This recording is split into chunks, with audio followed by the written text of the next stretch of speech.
Welcome to the Trinity Force Podcast. Yo, it's that Triforce cast beaming straight to your home. Grab a beer so we know Pone ain't drinking alone. Send an email, a quick tweet, just pick up the phone. Leave a message at the beep if you're a creep, watch your tone. Discuss the meta game, patch notes, whatever helps your stats most. Obi-Pone Kenobi is your last hope to snatch gold. So grab your headphones and join in the fun. We'll try enforcing some jokes and some cringeworthy puns. Yo, we can make it together, people. Trinity Force Podcast. These boys are second to none. Now that's the end of the intro. It's time we begun.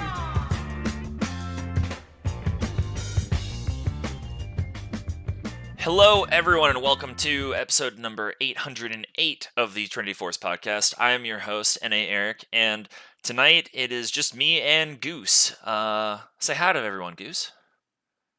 Hi, everyone. There we go. Okay. And we'll be talking through a bit of the provisional numbers somewhat for the item changes, because everything is still subject to change for another week or so. What we think of Neeko changes, and we're going to talk some MSI, because that's been going on for a week. So, but before we get into doing any of that, how you doing, man? How was your week? How was your weekend? Weekend was no fun, man. I dug up my sewer drain and replaced it. So, okay. I weighed in at 250 pounds Friday night. Sunday night, I weighed 238. Oh my gosh. Yeah, so it was 90 degrees here this weekend. It was the first hot days we've had, and it was. I went through about 4 pairs of clothes in 2 days trying to work. Jesus Christ. Wow. Yeah, what ended up it was being a the hot issue? What ended up being the issue with the sewer drain? Just tree roots, man. It's an old house, so it Sure. gets clogged up with tree roots, and yeah, no fun. Okay. Was So it? it's all fixed now. I got my house right. Gotcha. Was it connected to a septic tank, or no? You're connected into a sewer No, system. it's Okay. connected to the main sewer system. Yeah. Gotcha. I didn't know how close or far you were from town, or from a town. I'm like maybe a mile and a half from the city limits Gotcha. of the town we live in, so Cool. pretty close. Okay. Cool. Well, I'm glad you got that figured out, because I know that was causing an issue for a good week or so, at least.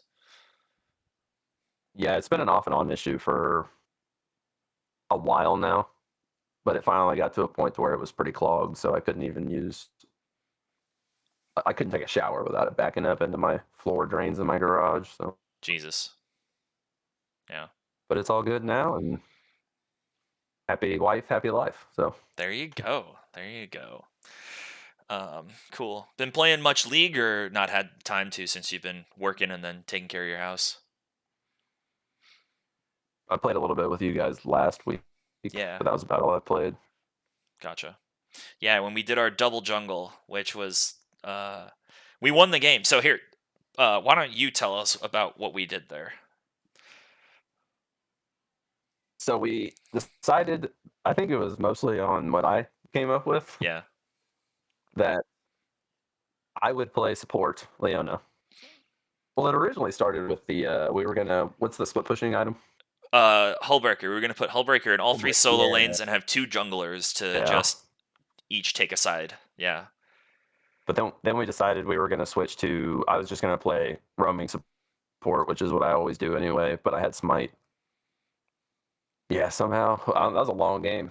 Yeah, that was like 50 I can't remember minutes. how long it was. It was like 50 minutes or so, and it would have been long. It would have been less long had we actually not decided to just run face first into a 4-item gangplank so many times. But yeah.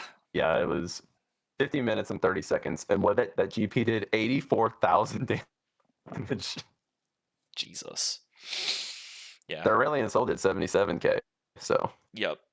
he became a problem. He finally got rolling, and yeah, it was fun though. It was a fun game. Yeah, we put him behind pretty early, pretty hard, and I was, because of you basically feeding me camps on the other side of the map against the Jarvan as Viego, I think I was legendary at one point, and then ended up throwing that to being close to neutral in my KDA.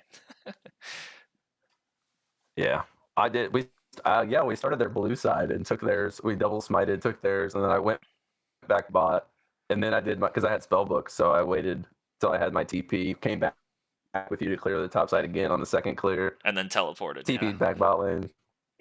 Hey, the real MVP of that game was Matt the Martian. Shout out to my man playing 1v2 on Ezreal. Yeah, he was doing a good job. I mean, he died maybe once or twice, but he was up on CS He against. had a 2v1 kill. I didn't remember that. Okay, what was the matchup that he played in bot? It was Ezreal against what? Like, I don't even remember. Yasuo. Oh, right. That was it. I remember him Yeah. complaining about the wind wall. Yeah. But that was sweet. Yeah. But it was fun. It was fun. Cool.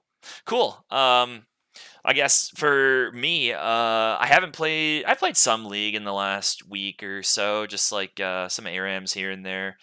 Couple of norms. I might have played some solo queue as well last week, but I can't quite remember. But I didn't play a ton just because I was gone on Friday through Sunday when I flew back in. I went to my parents' 30-year vow renewal. So I was busy like writing my script and packing, taking care of like normal stuff because I'd be gone all weekend. So I just didn't have as much time to play League as I'd wanted to. Plus, I've been playing a lot of Jedi Survivor, so I was dedicating more time to that instead, despite the PC issues with it. So PSA, if anyone wants to get it, I've heard it is fine on like Xbox Series X and PS5, but on PC, if you don't have a pretty good rig, I don't think it's going to work that well right now. Wait a few months till they patch it in, just because, or a couple weeks at least, because there's performance issues that they've noted, especially with the PC port. Yeah. At least it's not as bad as Redfall, though. Have you seen any of the shit that's going on with Redfall? No, I don't even know what that is. Okay, it's an open world style first person shooter, and it's like comedy-esque, so it's like on the nose, but it's like the opening dialogue looked terrible. So like for example, all of these characters they're all assassins in order to pay off their student loans because their student loans are so high. Like that's the premise of what it is. And there's like corny lines about that. So it's not that great, but anyways, their town turns into gets taken over by vampires, and so you're doing stuff against the vampires, but the AI is really, really, really bad. Apparently, like I've seen some footage. If you put it on the hardest difficulty, there's still like if it's a enemy soldier, because there's soldiers and then there's like vampires. So if the soldier tries to shoot at you, he'll just like turn his shotgun to the side like 15 degrees and shoot past you. Even on the hardest difficulty, he just doesn't understand. And the vampires just kind of jump around you and they barely attack you. So they totally fucked up the AI and the difficulty meter and all. But it's also got huge performance issues. Like it's just all sorts of glitches. There's people sliding all over the place. And this is meant to be mostly single player. So if you're gonna make like your AI sliding all over, there's like shaders that look wrong even on some of the best rigs out there. Like it's PC rigs, like it's a disaster. Yeah, I feel like these days, like if you're gonna make a solo, like a solo playstyle game, if it's not like as good as The Last of Us, nobody's gonna like it. The Last of Us kind of spoiled us back when it came out. Yeah, or at least make it like have good performance. Like Skyrim had some issues with bugs, but generally there weren't FPS drops. There wasn't anything like that. Even on like the 360 when it came out, it was totally fine. And obviously that's one great example. But if there are bugs like there were in Fallout New Vegas, there weren't really many performance issues after they immediately patched it. So they need to do better job designing out the bugs. But Redfall like had reported issues where like they knew about all these issues and there were reviews about it, and that the game couldn't even on like great rigs go above like 30 FPS even on console, and they didn't delay it for like a month or two to try and get it fixed. They just knew it and were like, fine, there you go, out to the public. Shitty Microsoft. Also, I think who does Fallout? Is that Ubisoft? Bethesda. No, Bethesda. Yeah. Bethesda's done a really good thing where they like open up their game to mods to where they let people fix the problems. Yeah. I think a lot of games, especially these days, it feels like companies are just kind of blasting a game out to get it out. Like least open it up to mods to allow people to fix it if you're not going to like regulate your game properly. Yeah, definitely. Like one of my favorite games, Europa Universalis, does that. Paradox totally allows, and people have there's like thousands of mods in the workshop store, uh, and some of them fix bugs, but others are just like alternate reality changing shit or changing game mechanics and stuff. But they also try and keep up with it. Like Paradox is very good as a gaming studio of keeping their games patched and not super buggy and uh, allowing modding. Just like Firaxis is really good. The people who make the Civilization games. Mm. So, anyways, that was a long diatribe. But the Val renewal This was is a League great. of Legends podcast. Yeah, this is League of Legends, by the way, folks. Yeah, the Val renewal was really good, and it was really cool to see. And I was out on the beach in California for it, so yeah. But now I'm back, and I was playing a little bit of League earlier today. I have the whole week off work because I'm swapping jobs, and I start a new job next week. So this is my 1 week to kind of chill and not do anything. So I'll be on during the day a lot of the time, folks. So yeah, but let's get into League stuff. So which one do you want to hit first? Items, Neeko, or MSI? Whatever you want to start with, you tell me, and I'll open up a tab. Okay, let's go MSI because it's on the screen. So we'll go with that. I'm all caught up. Are you all caught up on everything? Yep, I've watched everything. Okay, cool. So where we're at right now, just so everyone knows, we're at the end of the play-ins. Knockouts start tomorrow, or the bracket stage starts tomorrow for.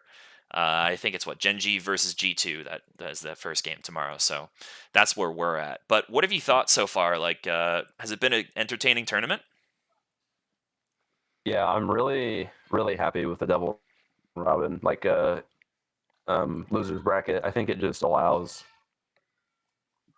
like before, you would just see like 3 teams kind of play each other, Yeah. and that was really it. Like even in play-ins, like it's like a best of one, and then the very last seeds play a BO3 to decide whether they're going to qualify for main stage. So seeing BO3s all the way up to the BO5, I think is just such a great adjustment because most regions don't play BO1s anymore. It's really just LEC and NA that do BO1s. Yeah. So seeing teams be able to play a 3-game series, I think just allows for better League of Legends. And usually the better team will win the best of 3. You can cheese 1 game, but it's hard to cheese 3 games to win a series. Very true. Very true. You could pull one out of your ass, yeah, but you're not gonna pull 3 or 2 in a row. Is what you need here for most of these series. But yeah. And we've seen that with the BLG GG series. Golden Guardians was able to win game 2 on a cheesy Yasuo Gragas comp that nobody had seen since G2 played it in 2019. Yeah, at least in international tournaments. I saw it pop up. I mean, it pops up every once in a while in the LCK. They go for it. And I think I've seen it in Europe a couple times, but I don't think LCS really plays it. Probably LPL does, but there's so many games to keep up with. I have no idea if they do. So, yeah. What have you thought about, like production value and the hosts and everything? Were there any hosts that didn't go that you wanted to see? So I actually didn't watch any of the actual MSI broadcast. I only watched the casual co-stream. Okay. And I guess, can we kind of speak on that a little bit? Yeah, go for it. Yeah. So I see Casual catching a lot of flack for what his decision was, that not going and being a part of the actual Riot broadcast team and just staying home and doing his own co-stream. Mm-hmm. It's kind of like a 50-50 split for me, where I kind of understand why people would be upset. Like, he's just doing it for his own benefit. But at the same time, like, Riot Global sanctioned this and said that it was okay. It's not like he just did it on a whim. Like, he had to get approved for it. Yeah. And also, I've been hearing all these things about how the casters really don't make any money when they go to these international events. It's more of a for the love of the game type thing. Okay. Because they don't get their expenses paid for. They pay for all that stuff themselves. Seriously? Yeah. Holy shit. That's surprising. I thought if anything they would get no wages, but their expenses paid for. No, so they get paid a per day, like per diem, and then Yeah. they get paid forecasting that day. And I mean, you can get paid like $4,000 to do a tournament, but to travel to a different country, to stay in a different country, I mean, that costs a lot of money. It's not cheap. So No, yeah. Jesus. if that's true, then I 100% understand why Casual decided to do what he did. And I also think that he is a much bigger personality than the LEC is, if that kind of makes sense. Yeah, that does make sense. I think if you were to ask the random League fan who watches LCS, like which LEC broadcasters do they think of? The first one is going to be probably Cadril, maybe Vedius, maybe Medic, but they, from what I've seen, don't have the ability or just can't or haven't tried as hard, I guess, to get their own audience. They're, like you said, LEC audiences go to them, not the other way around. Yeah, Casual was pulling like 40K views every day that he was streaming. I mean, that's huge. Huge audience every day to have during your Twitch streams when you're casting these games. And It's bigger than Casual LS. being a nice, When I saw LS's stuff, it was like 8 or 9,000. yeah, Casual's huge. I think he's like, in my opinion, he's the best caster in the game because he is a pro player, was a pro player. Now you can kind of shit on his pro play a little bit. He wasn't like the best player in the world, but he is very knowledgeable in how the game functions and operates. Yeah. And so he gives a lot more insight into the game. It just feels like when he's casting, it's very natural and he's not like filling a lot. Yeah. Agreed. Kind of like where I feel like Mark Z kind of fills space a lot. Yeah, 100%. Yeah. Anytime he's casting, I can't listen to it. I have to find a question. Not that he's bad per se. Like his voice sounds fine, but it always, sounds like he's struggling for what could be said well. Which is different from Yeah. Kobe, who just speaks like that, but it's not. It doesn't sound like Yeah. that at all. Yeah. It's just like, it's the in between stuff. Like, I think all the casters, in my personal opinion, do a very good job of in the action casting. Yeah. It's the between moments casting that kind of gets, I wouldn't say frustrating, but boring to listen to. And I think Casual does a really good job of kind of telling you what the teams are trying to do and explaining it in a way that everybody can understand without it being boring. Yeah. I think to that point, Atlas does a great job of making sure the broadcast gets through those too. Yeah, we talked about that last year during Worlds when he got sent home, even though it was an All Korea Finals. Yeah. But I love Atlas. Atlas is fantastic. Isn't he part of the LEC broadcast now? Unless he's changing post MSI. No, not to my knowledge. Or no, Atlas was an LPL. It was an LPL caster that's. Oh, you're thinking went of to the LEC. Dagda. Dagda. Yes, Dagda. Yeah, And Dagda, And I I think, like is Dagda, also, too. he's very good. yeah. But Dagda's no, like the only one that overall- I've found really brings in, like, he actually knows the players a lot. Like, some of these people do research like right before the tournament, but like Dagda feels like he really actually knows their trend like season long in the region or two that he's been 100%. casting, which is not something that you really get for most other casters in the same way at all. Yeah, I would agree. But also, I will say the little bit of the main broadcast that I did watch, overall, I thought it was good. I wasn't like displeased with it or anything, but because like the quick reviews you can watch on YouTube and stuff, like Epic Skill Shots, I think his name is. Yeah, Epic Skill Shot VODs, yeah. Yeah, awesome guy, by the way. Quick shout out to him. He is like instantaneous on those VODs, but watching those games, it's the main broadcast. So the games I wasn't able to catch live, that's who I was going back to. So I think it was good. Cool. Overall. And then I was really impressed with how the minor regions performed.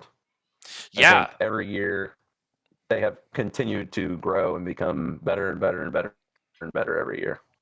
100%. R7 is, I think, the biggest one that's done really well this tournament. Like they didn't get out, but I was extremely surprised at how well they were playing, even in their losses. I mean, they faced BLG, so they were gonna lose that first one, and then GAM and they beat them, and then lost to Golden Guardians. But all of those games were competitive, except maybe the first game against Golden Guardians where they got hard draft gapped. Yeah, and I think Rainbow Seven and Loud brought their first best of win to their regions in international competition. So Yeah, that's pretty awesome. yeah, it's very cool. It's great to see the minor regions doing better. I'm surprised we didn't have anyone from OCE attending. I wonder why.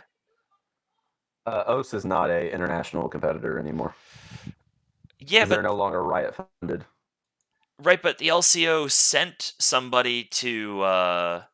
They sent someone to Yeah, they get a Worlds. world spot still, but they don't get a MSI I didn't know that. Okay, spot anymore. I thought they got both, just like one they sent. Mhm. Okay. No. Okay. Cool. Okay. Any specific picks or anything like that you've been super excited to see, or like, holy shit, someone's playing that? I mean, Gragas is like OP tier right now. It seems like the champion is just disgusting in pro play. In But, 3 roles in 3 different builds, the full AP nuke, the AP bruiser-esque with Roa Seraphs, and then in just tank. Yeah, he's going to be pretty high priority for these next. Because, I mean, you're just looking. G2 plays him, Mad plays him, T1 plays him, C9 plays him, BLG played him, Golden Guardian played him, JDG played him. The only team I don't think plays him much is Genji, and that's just because Kobe doesn't want to play Gragas. But Yeah. None of their I can see players Peanut really. playing him. So Peanut maybe, but it feels like he'd go like, I don't know. I feel like he'd go like Glacial Augment and then build Heartsteel or something weird. yeah. Yeah. I don't really. There wasn't too much other than the Yasuo game. What That about the kind of jumped Kha'Zix, out man? at me. Kha'Zix has been around. Yeah, Yike, man, Yike is good. That dude is a crazy jungler, man. He is like, I don't even know who was the. I'm trying to think of who the jungler was for IG. Ning. Ning, yep. Yeah, he plays so much like just like this crazy ass. He's everywhere and nowhere all at once, and he's a rookie, man. Like this is his first year in competitive play, like for a main region. So it's cool to see him popping off. But I hope to see a lot more carry junglers. It's a lot more spicier when you see the Nidalees and Kha'Zixes and Yeah, maybe some something real interesting like a Darius gets thrown in or something. If anyone's gonna do that, I feel like BB's G2 Darius. absolutely could do it. Just like pick Yeah, Darius well, he on played it. 3 and then flex it though, like a Darius jungle or some shit is what I'm thinking. Maybe we could see too. Broken Blade played Darius in their best of series, Yeah. and he hit like a 5-man Q that's 5 stack that he healed his whole health bar. Yeah, that was crazy. I don't remember the game, but go look up Broken Blade's Darius game because that was insane. Yeah. Well, 4 of those people did walk away alive, but it was so satisfying to see the Darius bleeds on top of all of them. Yeah. And he didn't have ult to execute him because I think he used it super early on to secure 1 kill, and it didn't kill. Yep, yeah. But it kept the 5 stack. He flashed Q, healed his whole health bar. It was such a hype moment. It was. It absolutely was. Yeah. Okay, so as far as bracket stage, which is what we're in, there's the upper bracket round 1 and upper bracket round 2, and I guess lower bracket round. But I guess for this next round of matches, who are you taking to win? It's absolute worst case scenario for NA and EU, let me tell you. Yeah. They all got drawn against a Asian team. So, I mean, we just run through it real quick. It's Genji versus G2, and then Mad Lions versus T1, and then C9 against Billy, and then JDG versus Golden Guardians. The only team that I think has a chance, realistically, is C9 versus BLG. Really? Okay, that's not what I was thinking at all. But Realistically, now I think that G2 matches up well against Gen G, and we can get into that. But I really think C9 has the best chance because I think BLG is the weakest of the Eastern region teams.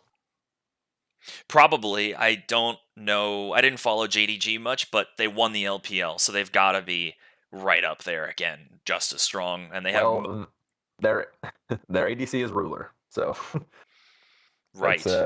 and they have 369 and Kanavi, and then they brought Knight in to replace Yagao. Oh And then yeah, they have Ruler, and I believe Missing is still their support. missing is the support. I'm looking at the roster. Yeah, okay, so Yeah, I see why they won the LPL. yeah.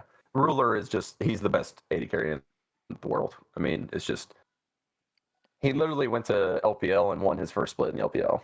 Hard carrying.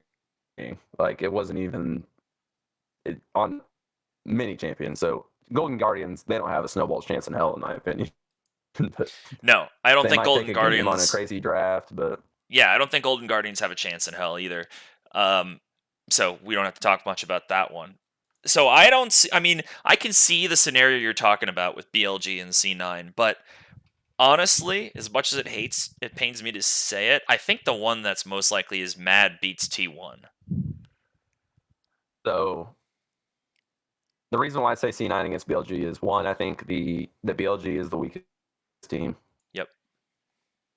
And I think what BLG's weaknesses are is what C9's strengths are. I don't think that BLG's jungler is very good.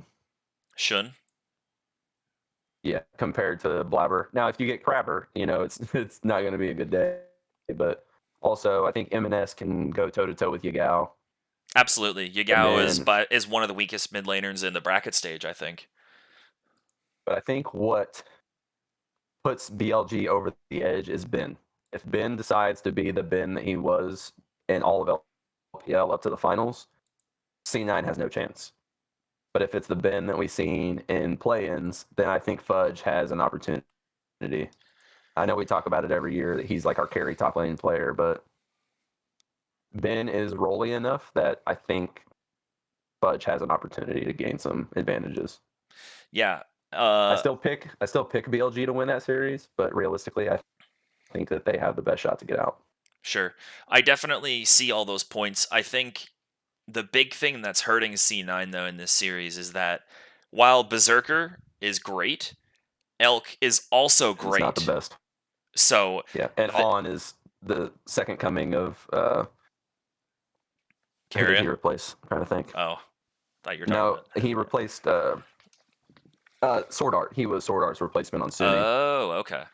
And so he had super high expectations, kind of bombed his first year, but every year he's gotten better and better and better. Sure. And he's made Elk look very good. So Yeah, I watched one of the games that they is my played biggest Lucian worry Nami, is and they were on the same page. Like yes. as he's dashing in, it's like they like frame perfect coordinated it with the Nami W and the E, and oh man, Yeah.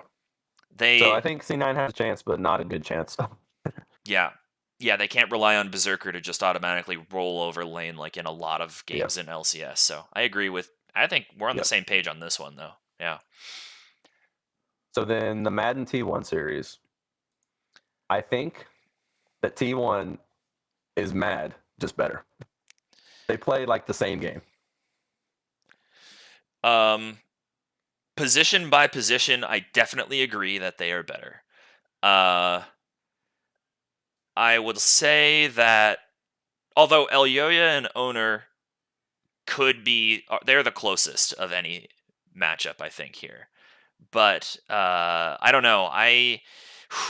They are pretty similar in how they push their early game and then sometimes have issues later on. But it depends which version of T1 we get. If we get regular season T1, it's going to be a 2-0 and they'll go through into like they'll be going pretty far in this tournament. Depends on who shows up. But if it's T1 in the playoffs, then T1 in the playoffs kind of like limped through. I don't know what happened. The meta didn't change all that much, but they just I don't know, man. They looked really kind of shaky, and they lost to Gen G, who they destroyed Gen G in the regular season in game score. Well, So, yeah. they did also beat Gen G in the first round of the playoffs. So what ended up happening in that series the second time around, Gen G played like this super early game proactive style that they're not used to playing, Gen G, and they really took T1 by surprise at how they played Yeah. the game. Because in my opinion, Gen G is the smartest, best macro team in the world. I feel like their setups are like always perfect. And that's why I also think the G2 Gen G series is going to be a little interesting. Yeah, because G2 is arguably the most They are the disruptive team. curveball team. Yeah, in the Yep. world. So we'll see what sort of drafts they do and pull out to throw off the LCK, in Gen G, which the same 8 or 10, like, the same like 4 champions for each role exists, and that's all that gets picked until it changes. But yeah, I don't have Mad winning a single game in the series personally, just because I feel like Hillisang had to become the best support in the world to get them to where they're at right now. And I just don't see Gumacaria falling for the same antics that Hilly was able to pull in the LEC. Yeah, agreed. Or at least Like, not Carrier. Hillisang's, Guma might fall for it, but Carrier's like, yeah, no, not Guma might, but yeah. well, Hilly's gonna pull Pike out, and Carrier is gonna have this weird ass counter that nobody else has ever thought of a day in their life, and he's just gonna steamroll. I'm calling it Hilly now. and make him look Poppy like support. I wouldn't doubt it. Yeah. Who knows what Carrier has planned? Yeah, especially because Poppy's actually being played in top lane and still can be played in jungle and is viable in support. It's just super situational. I could totally see Poppy coming out, or like Galio support or some shit. T1's draft, their first 2 bans are going to be Ezreal and Zaya, because Carzzy like heavily relied on those coming through the playoffs, and he never got those banned. So they're just going to, if they're red side, they might 3-ban ADC so that he can't first rotate and Jinx, because that's the next pro pick for Carzzy. He's also if they're blue side. Yeah, Carzzy's a very good Callista too. Not that they're scared of Callista necessarily, but he's a very good Callista. Yeah, but so I watched, I don't know how much LEC you watched in the finals, but Carzzy did not play well. Okay. He really relied on these late game self-peeling champions to hide his early game. Got it. Because they were relying on Hillisang to literally influence the entire map. It was like Hillisang and Elyoya just solo carrying this team with their dead corpses across the finish line, and then Niski playing Gragas every single game somehow. Yeah. Okay. So then, yeah, if that shows up, then they're gonna need more sources of strength than just Hillisang and Elyoya to get past T1. Yeah. And then, yeah, like we were talking with Gen G and G2. I think this is a 3-0 for Gen G, but I could see G2 just coming in and just making this game ugly. So, are these best of 5s or best of 3s? I think they're BO3. Okay. I'm pretty sure. Yeah, they're BO3. Okay, gotcha. No, And they're BO5s. Oh, they're BO5s. Oh, sick. Okay, I'm Yeah. waking up at 5 a.m. Yeah. for Mad T1. I'm not gonna wake up tomorrow morning. I might wake up super early tomorrow morning, but I'm gonna definitely get turned into they're T1 and BO5s. Mad live. Okay, sweet. Because I was listening to the dive this morning, and they were calling all these basically 3-0s or 3-1s. Sure. Yeah, so I guess maybe my opinion, I thought they were best of 3s. So that's why I was like, Mad could pull 2 games on T1, but to pull 3 in a best of 5, that seems a little more unlikely. Okay, so I kind of agree that. I think that's where it's so Yeah. rough with it being BO5. It's really hard to outdraft a team for 3 wins when your team, skill-wise, maybe not better than them. Yeah, that makes sense. You can take a game or 2, but getting 3 against a team that's just actually better than you is difficult. It is very hard. Yeah. So, okay. Well, I'm excited for this, and we'll definitely be tuning in and watching and updating you all next week. But before we move on to the next topic, gun to your head right now, who's winning MSI of the 8 teams we have left? So my heart says T1.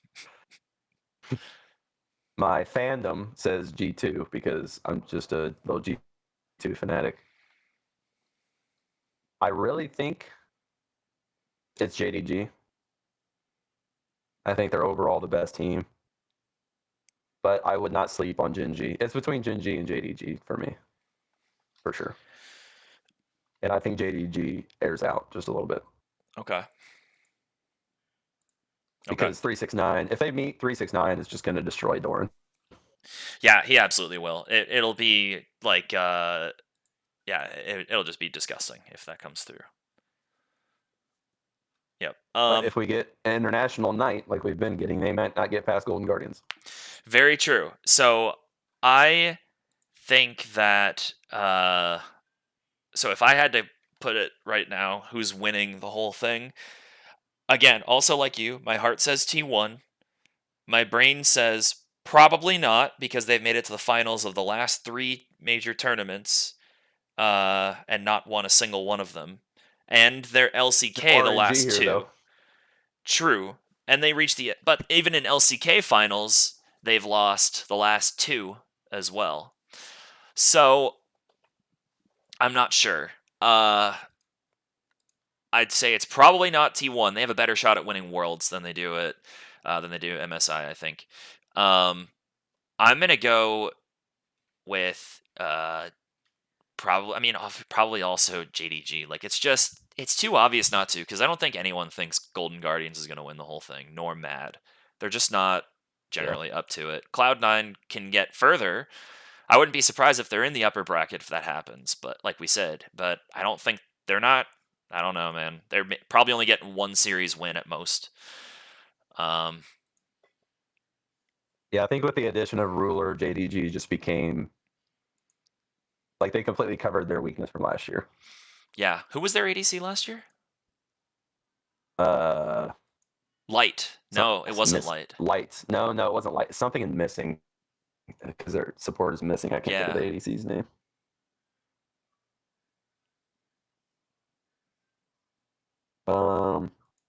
It wasn't Elk, but it sounds similar. I mean, here I can look. JDG roster 2022 Worlds. Okay. JDG had Ruler. No, sorry, that's not last year. Oh, sorry, yeah. Whoops. Let's see. Left. Hope. Oh, it was Hope. Yeah. Hope. And Hope wasn't bad. Yeah. But he was like an Aphelios one trick, kind of like Dom was for Dom1. Yeah. Yep. So, I mean, when you replace Hope with arguably the best AD carry of the recent years in Ruler, I mean, it's a pretty big upgrade. And they have created mid to Knight from Yagao, so. Yeah. Yeah, so we'll see. I'm super excited for the rest of these. Super excited. So, okay. Let's talk Neeko. So, I guess you haven't played since last week when we played and we didn't and Neeko wasn't live at that point, because that was, I want to say, after community night or something like that. But so that was Tuesday and it came on Wednesday. So I have played it. I just played it like an hour and a half ago. So here's kind of what I thought. Her W speed boost, I feel like that went down. It felt like she was slower overall. But I'll have to get used to sending the clone out. So the clone, like before, because I've put a lot of time into Neeko. I have like almost 100,000 mastery on her. The clone to me feels... You can control it now, huh? Yeah, you can control it. You can press it as many times as you want. And which is good, but yeah, it's I don't know. It felt a lot different because you would normally just throw it in a direction, and depending on the arc, it would just go all the way around the wall. So yes, you can do that now. It's just more high maintenance, but you can make it seem more realistic if you're good at that. I think the most OP part about that is you can use it to scan for vision, like to check Baron or Dragon and stuff, instead of sending an actual person. Yeah, very true. Very true. Yeah, so I don't know. The on hit didn't really change either, so I don't know. It felt fine. I played like mage Neeko mid, and I played against a Victor, so it was kind of just like chill and wait for the junglers to come. So yeah, I ended up going like 3-7 or something, but I was just the facilitator for. We had a legendary Belveth. She ended up getting like 19 kills or something. You know her win rate is right now? Neeko, yeah, I looked at it, and I thought it was just 41%. yeah, she's the worst, statistically worst mid laner. She doesn't feel that great. The ultimate change is very underwhelming. So now you actually knock people up. I think the damage went down. Let me look at the patch No longer notes. shields her. Yeah, the shield I missed for sure. Um, it doesn't say about. Oh, yeah, it doesn't exactly say, but at least in the wiki right now. But Damage is 150 to 350 to 550 with 100% AP. yeah, it just feels like it doesn't do as much damage, I'll say as well. The knockup does feel nice, I will say. People can't get out of it as easily, but I think a small shield would be helpful too. Um, the E barely changed; it just changed damage numbers, so that still feels the same. The Q just changed some damage numbers, but being able to actually hit camps better now actually feels really nice. When I was like in a side lane, I could kill Gromp as opposed to it being a real fucking struggle. It felt So the nice. damage used to be 250 to 425 to 650 with 130% AP. So it has 100 less damage at level 16 and 30% less AP scaling Yeah, it's a lot or worse. ratio. Yeah, it's a lot worse, the ultimate. But the knockup does probably in a balanced way make up for the less damage, I will say. But this is actually better It's really now. the opposite now. Yeah, this is better for attack speed, Neeko, I think, though, for sure, the new ult, because then you knock people up that are trying to hit you. So, yeah. But I don't know, like, overall, she feels fine. Uh, I imagine to people, she doesn't even have a high pick rate either for this win rate. It's at 3.2, so it's not like she's getting picked much at all. But she's not A doing lot of well. bans. Yeah, a lot of bans. 23% ban rate for a 3% pick rate. I mean, probably people are just seeing, oh, she's doing terribly. People are going to try and pick her. I'm going to ban her so they don't. I'm not having that shit in my game, I can tell you that. Yeah, I I will don't care how bad she say, is. I'm not playing against that. yeah, she doesn't feel ranked worthy at all. Like, the only matchups that, let me think, who does she even good against? Versus, let me see if I can find, I don't know, who would she be decent against? Maybe, yeah, I mean, she does well against, like, Akali, from what I'm seeing when I looked it up. I always thought that it was pretty good against other immobile mages. So if someone plays like a Brand or they play, I don't know, Echo, actually, it's pretty good into because he dashes forward and you throw an E. Um, Fizz, it felt good into, and Fizz is running around decently popular now. I don't know, like anyone that needs to get kind of close that doesn't have much sustain. So it would feel bad into Aurelia, but she needs some buffs. It's a 49% win rate in mid. Who does? Oh my god, we were looking at jungle. That it had a 41% win rate. In mid, it's much better. Her most popular role is jungle? Oh my gosh. Yeah, that's... Ugh. Didn't they increase a bunch of the damage to jungle monsters? Yeah, they Or gave her bonus Q? Q, bonus damage on her Q, and then her W also does 50, every third auto does 50 bonus magic damage to monsters as well. Well, it does not necessarily 50. It does the enhanced damage. There's a bonus magic damage, or maybe it's just 50. What it says here. It's 50 bonus damage against monsters. Yeah, I was just wondering if that was the same 50 that they're talking about, and the bonus magic damage in the top right of the ability, but it doesn't look like it. Yeah, so her clear feels a bit better, but it's still not anything I'd recommend doing unless you really, really, really know what you're doing with Neeko. And the matchup isn't horrendous. You need someone who's like an Evelynn, it would be pretty good against, or fuck, I don't know, it'd be pretty decent against Fiddlesticks, actually, I would think, or Rek'Sai, perhaps. Something that's not like, DPS-y, burst, or a mage jungler. It'd be okay against. Not Lilia, though. It's really hard to hit her with those tangle barbs.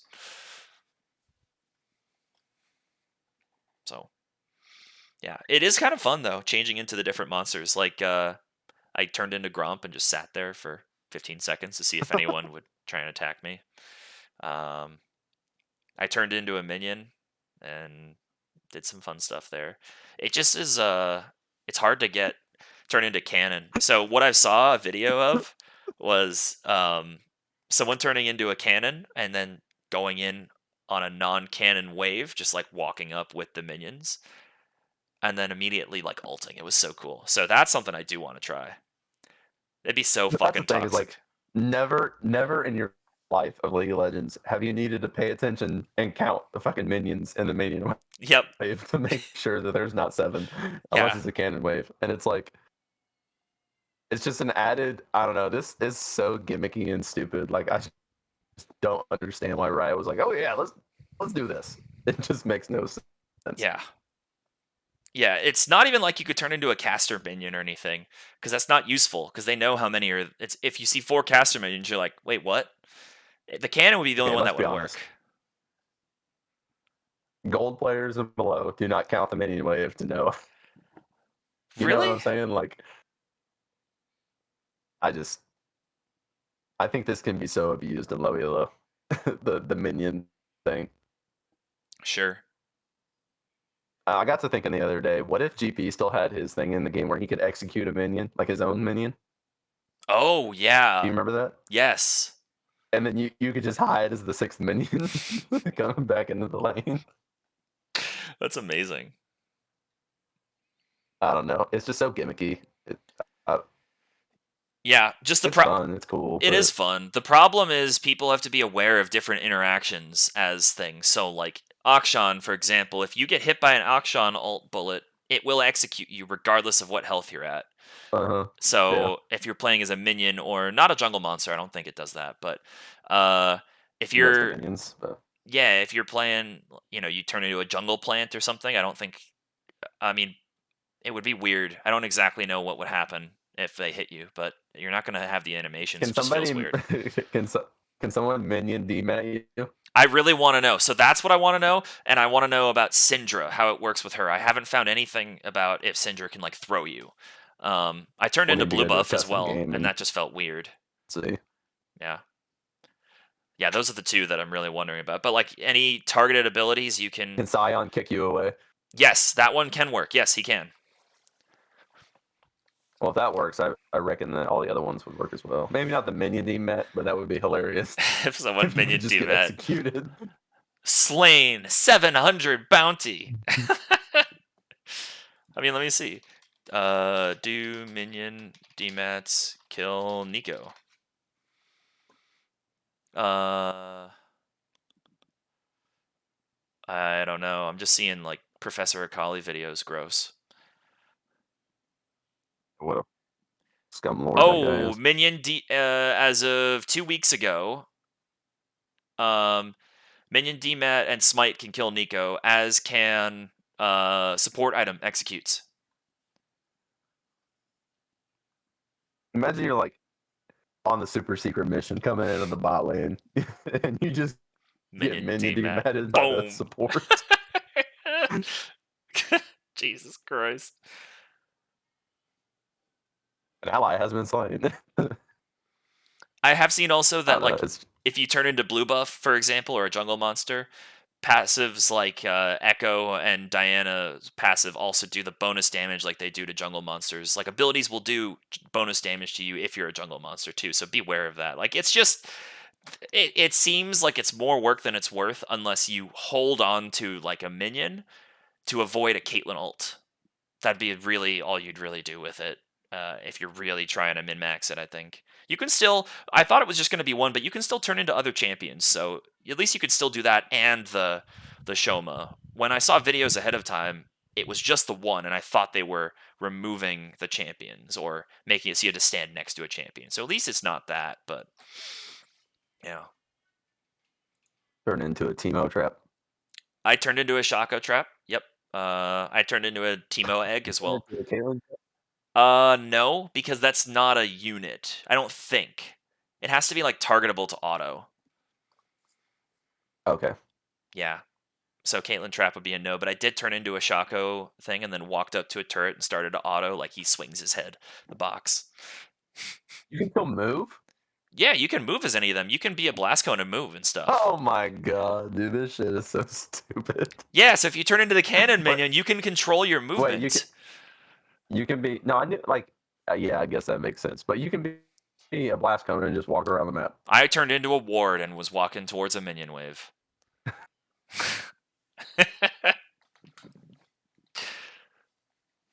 Yeah.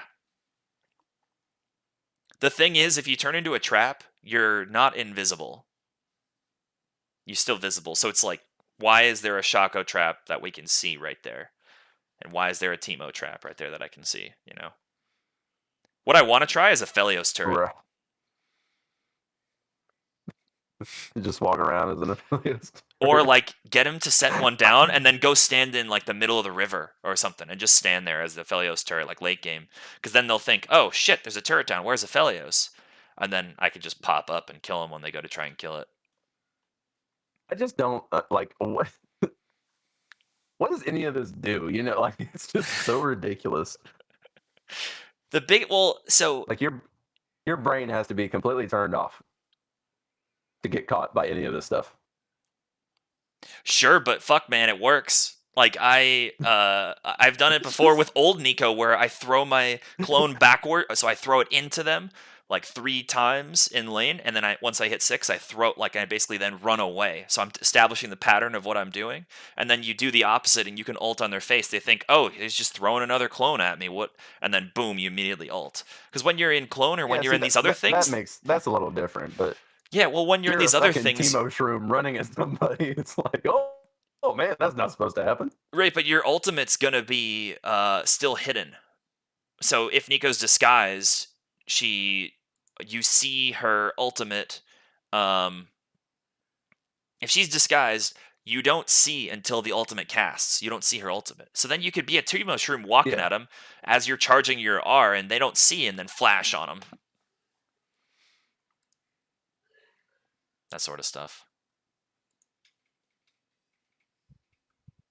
Well, I won't be seeing it. I can tell you that. Well, after this game, if you want to play, then we can.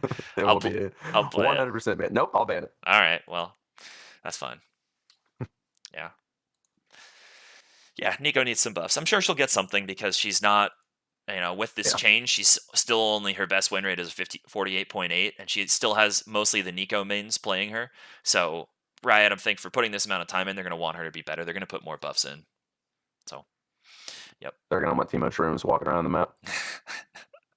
I want a one-for-all Neeko mode. I mean, that's what Prop Hunt would be, kind of. But and that would be fun, but not in my ranked games. Like, I don't know. It just seems like something that doesn't belong. It does. It does, kind of. Yeah. Like, it's fun. Like, it's cool. It's a cool concept. It's fun. But at the end of the day, like, it just doesn't. I don't know. My brain has a hard time thinking that any of this stuff will ever actually be useful. Generally, it's not. The only people that you find able to use old Neeko passive, and I'm sure new one as well, as people who really understand like how to play with people's minds. It's like playing. Yeah. I imagine that if Pink Ward played Neeko, he'd be fantastic at it. I was just about to say this. I was just about to say that. I bet you he would be fantastic at this gimmicky ass new champion.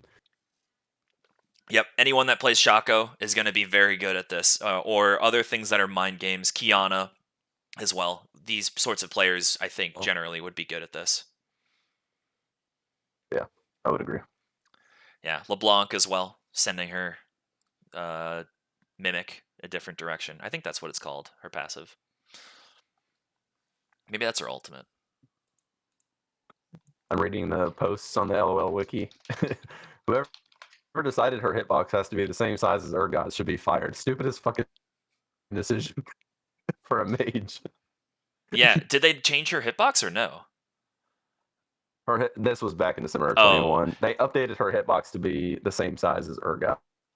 It's the largest in the game. Yeah, it was tied. It was the second largest behind Galio, right? Which is insanity.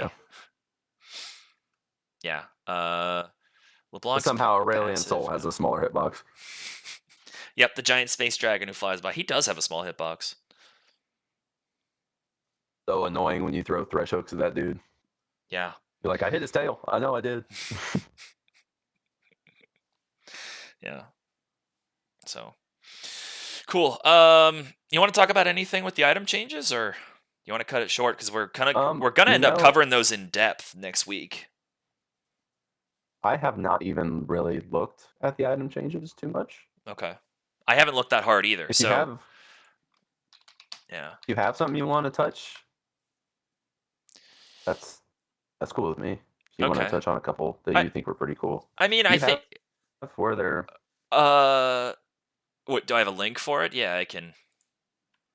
Oh, I found one. I Oh, found one. okay, gotcha. Yeah, so there's I don't know, there's everything in general looks good. Like I don't the numbers are subject to change, so I don't even want to go into the numbers really, but like the abilities that they have are pretty cool. Like the new Yomo's active and the passive with it where you get extra lethality once you start attacking someone that it builds up Mhm. like Dead Man's Plate is a really fucking cool idea. Um yeah, that and the new Rage Blade I think is really really really cool as well. Um some of the other I like to see ones. that they made the IE Navori ethics as well. Yeah, very true. I do like those as well. Yep. It felt like ADCs were really kneecapped, forced to buy one or the other depending on numbers. So if they do it well, then you'll have an option Yeah, more, which is what I mean. That's what they're trying to do here. They're trying to breed more options into the game yeah, because that's what they tried 100%. to do with the mythics in the first place. But 100%. Yeah. unfortunately, it's just kind of been whichever one has the better numbers for, especially for 80 carries. It's like, oh, Gale Force is broken. Oh, Cringe Bow's broken. I don't even remember the other one. Kraken. Yeah, it's Yes. just like whichever one has the better numbers is really. People weren't picking it for like, oh man, I really need to be able to move more. I'm gonna build Gale Force this game. Oh, I need to kill tanks. I'm gonna build Kraken. It was just based on whichever one had better numbers. Yeah. Or some champions were basically gated into one mythic as well. Yeah, yeah. Yep. The one thing that I will say I really hope that they address before it goes live next week is, have you seen anything about Static Shiv plus Vigor? I saw like a video about it. No, Okay, so like I said, this is sure. looking at this the first time I've. Okay, so Static Shiv, basically, for people that don't know what they're planning on doing, they're bringing it back as a legendary, and it has AD and attack speed and crit, and so moving and attacking will generate an energized attack, just like Fleet Footwork does right now, or RFC Rapid Fire Cannon, or Storm Razor. They do same thing. So we're getting another one of those, which is great. But it now has a plus 100% AP ratio on the auto. Oh my So goodness, so the Vigor thing basically, like the he will 1,000 AP Vigor. exactly, he'll hit you for 1,000 AP on an energized attack plus the base, which late game is up, it's 120 to 340. So you're gonna be, it's, why does it need to have that high of an AP ratio? Make it much lower and make it have like a crit chance modifier or something. Yeah, this is gonna be What? fantastic for TF, I think. I'm trying to think what other champions want AD attack speed, crit chance, but also want to do magic damage. Um, Like who's in the both of those anymore? so attack speed Neeko can use this pretty well.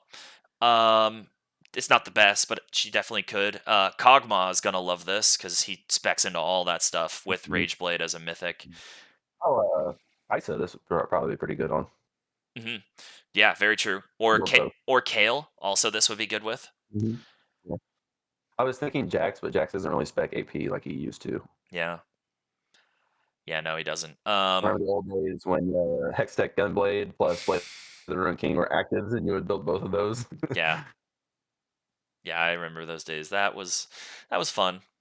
Um, yeah, I don't know. That's mostly it for what I can think of that champions would want this. I could see like a weird build with Gnar, maybe. No, it just wouldn't be worth it. I'm trying to think. I mean, Senna could use this, like go AP support Senna and then build Static Shiv. Senna could use this in a bunch of different ways, so that's a decent one. Boy, Thresh. Yeah, that makes sense. With all the souls that he gets, you could get a much better auto, Mm-hmm. and that'll slap real hard with his Flay Yeah. too. A-Ram Thresh coming in hot, baby. Yeah, that's mostly it that I can I see they're think. making making Mandate a mythic item. Interesting. I missed that one.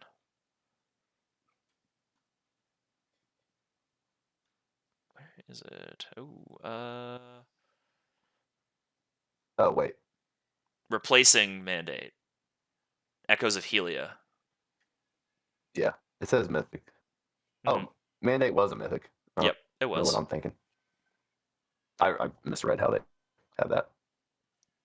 I got you now. That's cool. I'm Oh, excited. interesting. This is a. Oh man.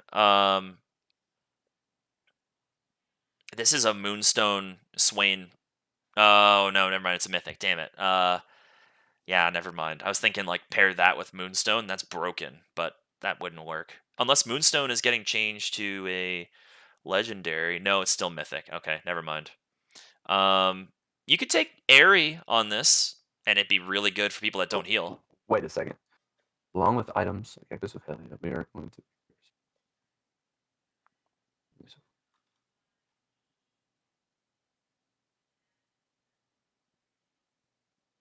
Yeah, so Mandate is now a legendary item. Okay. So you could build Moonstone and Mandate on Swain. Yeah, I was thinking that actually is pretty cool to build both of those. So that would work really well for like Jungle Nidalee could go first out of Mandate into Moonstone or something. There's actually a lot of enchanter supports that would like both of those items. Like Nami would love both of these for sure. Because you could. It's 2,300 gold. Yep. Super cheap. You could go Mandate first to get a quick item spike, then Moonstone, and then Redemption. And you're healing a ton. You're doing the bonus damage with Nami. That I'm excited. Yeah, I that like sounds Nami. really good. Ivern is gonna love this as well because he can build Moonstone and another good Mhm. item now too. Mhm. Yeah, I like this change. It definitely felt like there weren't a lot of enchanter items past mythics. Would Lulu I guess there utilize are, these but new like they're ones at not all? like great. Um, she never really built Mandate. She might build it here now. Let's see, AP ability haste, mana regen. Maybe it's just Lulu really doesn't use her Q much in mid to late game team fights. Like she uses it, but it's kind of negligible for what it does. You're really focusing, like you put 1 point in it, and then you max shield and attack speed. Yeah. This might be a good Melio item, but he only has one damaging ability, so maybe not. It doesn't need to be damaging. It just needs to be something that slower mobilizes. I've yet to play Melio, so I couldn't tell you what he would like. Yeah. I think Echoes of Helia the new one would be really good on Yuumi. That's a very good Yuumi mythic.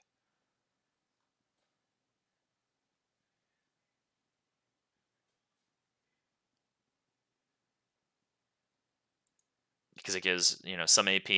The health she doesn't care about much, but the ability haste is great. So much mana regen, and then the passive on it, which, for the record, if anyone doesn't know, it's damaging a champion grants a soul shard up to a max of 2, healing or shielding an ally consumes all soul shards, and deals magic damage per shard to the nearest enemy champion. So she'll do all that by Q and then E. She has double damage, basically. That item costs no gold Yeah, it's for a 2,300. mythic. That's even cheaper than Shirelia's as a mythic. Karma. This is That's gonna get changed. This is a Karma build too. This is a Karma mythic. 2,300 gold for a mythic is too cheap. Yeah, agreed. It'll get bumped up to 25 for sure. Is that what the other support mythics are? Yeah, Shirelia is 25. Locket's like 3,000, I think. Locket is 2,800. Okay, 2,500. 2,500. gotcha. So yeah, most of the support mythics are 25.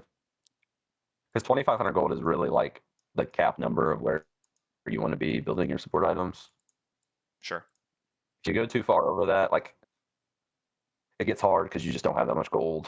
So when you start getting over 25, like 2 items is 5k. So the more over you go to 25, it really hampers your 2 items. Yeah. Yeah, that makes sense.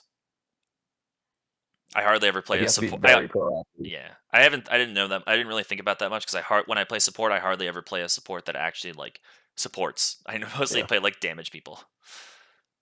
Well, like when I build my Rakan with Virtue, it's 3,200 gold. So it's like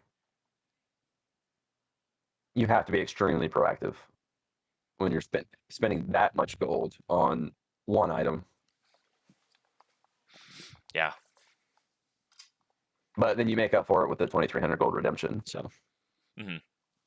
your two items like kind of happens about the same time. Right. Yeah. Yeah. Cool. I'm excited to see these. Yeah, so we'll go through all of them a lot more and in depth with the final numbers next week when that all gets published. But yeah, that's all we really want to say about the items. So, anything else you want to chat about before we go? No, I don't think so. Okay, cool. Well, I guess we'll call it here. So, please join us on Tuesday nights starting at 7:15 for community night. We usually get 3, 4, 5 hours of games in and customs and stuff, and they're really fun. So please join us for those. Additionally, we have a Patreon, so please check that out and see the different benefits that we offer at different tiers. So thank you to all our patrons and future patrons. Lastly, if you have any feedback for us, please send us any feedback that you have. Positive, negative, we want to hear all of it. We want to get better and continue doing a good job in the ways that we are. So let us know what you think. But that can be sent two ways. One, via emailing us at questions@trinityforcepodcast.com, or you can leave us a message in the feedback subthread of the Discord. And if you're wondering, how do I get to the Discord? Well, that's linked on our website as well, at trinityforcepodcast.com. So with that, I will take a breath in between speaking, and we will talk to you guys later. Bye.